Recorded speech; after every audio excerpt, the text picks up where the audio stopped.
Out of this, hundreds of volunteers are sharpening their skills in preparing for natural disasters in an exercise intended to help people all around the state. We're taking young folks that are unemployed, underemployed, or just looking for something to do positive in their life. The Stockton-based training focused on area flooding. New at 6, CBS 13's Carlos Correa shows us the preparations that could save someone's home one day. The California Conservation Corps is a group not a lot of people know about, but their work has made a long-lasting impact around the state. Got it, yeah, got it.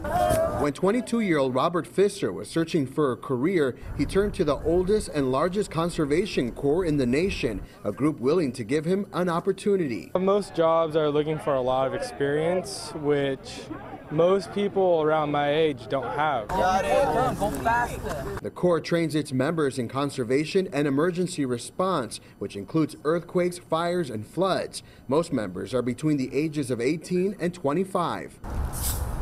We have over 200 personnel here that are doing various flood fighting methods. There is sack topping, which is putting sandbags on top of a levee so the water doesn't wash over.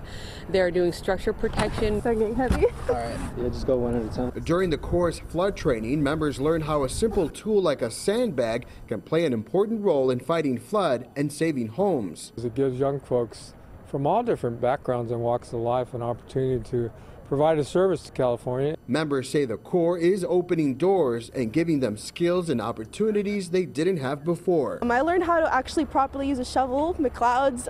I can run a chainsaw now. I go outdoors more. I have friends. I made friends, lasting friends that I never knew I could be friends with. Earlier this year, crews assisted CAL FIRE and Caltrans with debris removal and flood prevention. Carlos,